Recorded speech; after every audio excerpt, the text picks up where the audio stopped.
अस्सलाम वालेकुम फ्रेंड्स। तो जो आज का हमारा टॉपिक है वो है ऑर्बिटल सेलुलाइटिस। ओके, तो पहले हम इसका ओवरव्यू देखेंगे ऑर्बिटल सेलुलाइटिस का। उसके बाद उसकी साइंस देखेंगे, फिर जो ऑर्गेनिज्म जिसकी वजह से ये कॉज होता है वो देखेंगे। उसके बाद इसकी कॉजेज देखेंगे दूसरे। ओके, देन इसकी कॉम्प्लिकेशंस पे जाएंगे। तो पहले तो हम इसकी ओवरव्यू देखते हैं, ठीक है। पहले इसकी हम ओवरव्यू देखते हैं। ओवरव्यू में क्या है कि पहले तो हमने ये पढ़ा था कि जो हमारी ऑर्बिटल है इसमें दो तरह के इन्फेक्शन होते हैं। पहला है प्रीसेप्टर सेलुलाइटिस। ओके, वो इतना इमरजेंसिकल केस नहीं था। और दूसरा है क्या, ऑर्बिटल सेलुलाइटिस। तो इसमें यह है कि ये ज्यादा क्या है, इमरजेंसिकल केस है हमारे पास। क्या होता है कि ये होता है हमारे पास किधर, ये होता है हमारे पास पोस्टीरियर टू सेप्टम। ओके, ये इन्फेक्शन होता है हमारे पास किधर, पोस्टीरियर टू सेप्टम होता है। पोस्टीरियर टू सेप्टम होता है। और होता कहां पर है, पोस्टीरियर टू सेप्टम के मसल्स में होता है। सॉरी, मसल्स और उसके फैट्स में होता है, जिसको हम सॉफ्ट टिश्यूज कहते हैं। ठीक है, इसका मतलब है ये होता कहां पर है, सॉफ्ट टिश्यूज में होता है। ओके, सॉफ्ट टिश्यूज यानी कि muscles and fats, muscles and fats. Okay, then हमारे पास ये इन्फेक्शन है, एक बैक्टीरियल इन्फेक्शन है। ये क्या है, बैक्टीरियल इन्फेक्शन है। और ये इन्फेक्शन हमारे विजन को लॉस भी कर सकता है।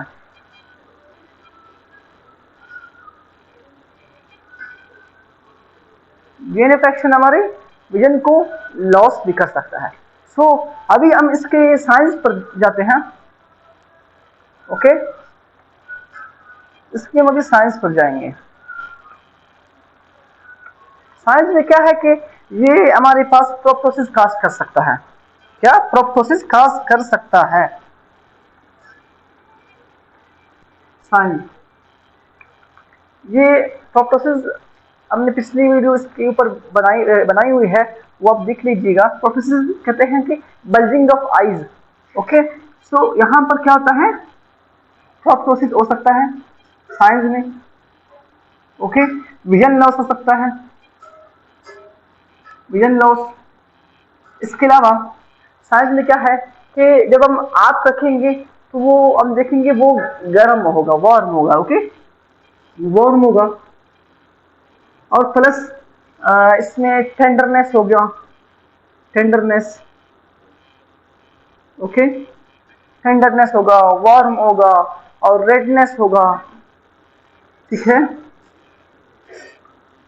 और इसमें क्या होगा, पिपलरी डिफेक्ट होगा, पिपलरी डिफेक्ट होगा। मतलब इसमें एबनॉर्मल क्या कहते हैं, पिपल हो सकता है हमारे पास। देन इसके बाद क्या है हमारे पास, जो रिस्ट्रिक्टेड ईओएम होगा, जो एक्स्ट्रा ऑकुलर मसल है ना, वो थोड़े से मतलब रिस्ट्रिक्टेड होंगे। वो अपने आई बॉल को ठीक से मूव नहीं कर पाएगा, क्योंकि जो उसके ईओएम मसल्स हैं वो वहां पर अफेक्टेड होंगे ना। क्योंकि हमने कहा था कि जो इसके मसल्स हैं बेसिकली उनमें इंफेक्शन होगा, क्योंकि फैट्स में क्या होगा, इंफेक्शन होगा। तो रेस्ट्रिक्टेड ईओएम होगा, रिस्ट्रिक्टेड ईओएम होगा। ओके, पेन होगा, जाहिर सी बात है। अच्छा, और एक और बात कि वहां पर लिड एडिमा भी होगा। ओके, बेसिकली इसकी कॉमन काजेज यही हैं। ओके, इसके बाद हम चलते हैं किसकी तरफ, इसकी कॉजेटिव ऑर्गेनिज्म की तरफ चलते हैं। ओके, कि किन किन जो ऑर्गेनिजम्स हैं उनकी वजह से ये कॉज हो सकता है। ओके, पहला क्या है, लिख लेता हूं, causative organisms, causative organisms. Okay, causative organism है, इसमें आता क्या है, मैंने ये कहा कि मोस्टली क्या होता है, बैक्टीरियल इन्फेक्शन की वजह से होता है। तो बैक्टीरिया में कौन कौन से आएंगे इसमें, staphylococcus aureus, staphylococcus aureus, okay, spelling mistake हो सकता है, ओके। देन हमारे पास स्ट्रेप्टोकोकस,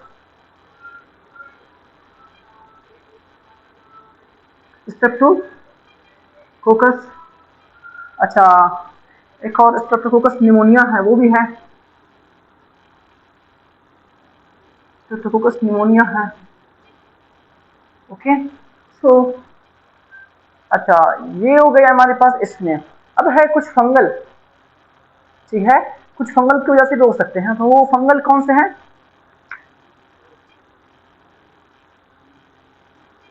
ओके।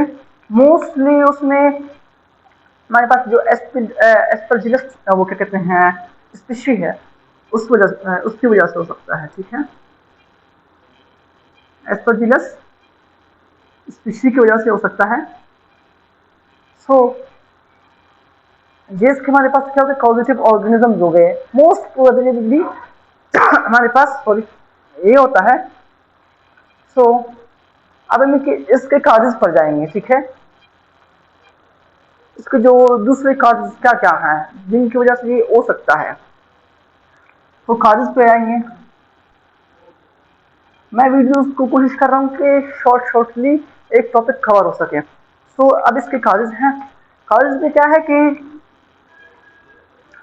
जो हमारे पास साइनसिस इन्फेक्शन होता है उसकी वजह से हो सकता है, साइनसिस इन्फेक्शन, ओके। अच्छा, साइनसिस इन्फेक्शन में एक जो हमारी आंख के जो करीब साइनस है उसका नाम है एथमाइड साइनस, ठीक है। एथमाइड साइनस बिल्कुल एक पेपर वॉल की करीब है, मतलब, ठीक है, एक पेपर वॉल है, इस तरफ हमारे पास एथमाइड साइनस है और उस तरफ हमारे पास क्या है, हमारी आई बॉल है, इतना डिफरेंस है। सो तो अगर क्या होगा कि अगर हमारे एथमाइड साइनस में कोई इंफेक्शन होगा तो वो जाहिर सी बात है हमारे आई को अफेक्ट करेगा। जब हमारी आई अफेक्ट होगी तो मोस्ट प्रोबेबली उसमें क्या होगा, हमारे पास ऑर्बिटल सेल्यूलाइटिस हो सकता है। तो अगर एमसीक्यू आ जाए कि कौन सी साइनस की वजह से ज्यादातर ऑर्बिटल सेल्यूलाइटिस हो सकता है, तो उसका नाम आप लिखेंगे क्या, एथमाइड साइनस, एथमाइड साइनस, ठीक है। बैक्टीरियल हो गया, ओके, फंगल हो गया, हॉर्डियलम हो गया, रिसेप्टर सेल्यूलाइटिस वगैरह हम ज्यादा छोड़ेंगे, ओके।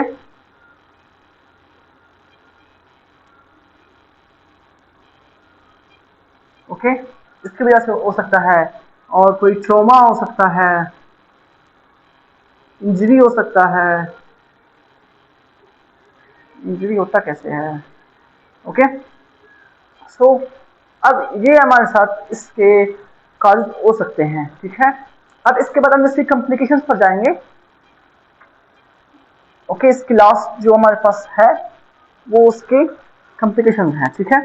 अच्छा, इसके बाद जो इसकी क्या कहते हैं ट्रीटमेंट वगैरह है, इसकी मैनेजमेंट है, वो हम उसमें पढ़ते हैं, हमारे पास क्या कहते हैं थेरेपेटिक्स है उसमें पढ़ते हैं, ठीक है। तो इसकी जो क्या कहते हैं कॉम्प्लिकेशन हैं, आप खुद सोचें कि इसकी कॉम्प्लिकेशंस क्या हो सकते हैं। पहला पहला क्या हो सकता है, ब्लाइंडनेस, ओके, ब्लाइंडनेस। जब इसको हम अनट्रीटेड छोड़ेंगे तो लाजमी बात है इसमें क्या होगा, ब्लाइंडनेस हो सकता है।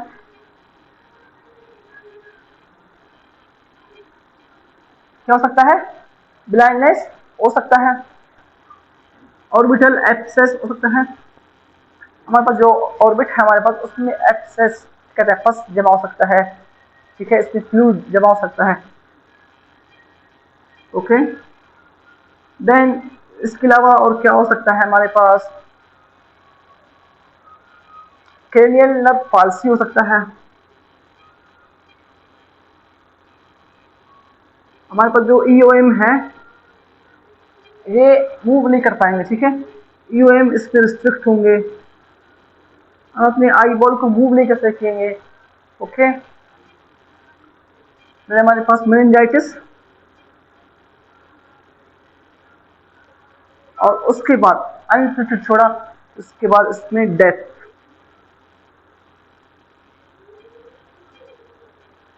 तो ये हो सकते हैं इसमें मोस्टली इसकी कॉम्प्लिकेशन, ओके।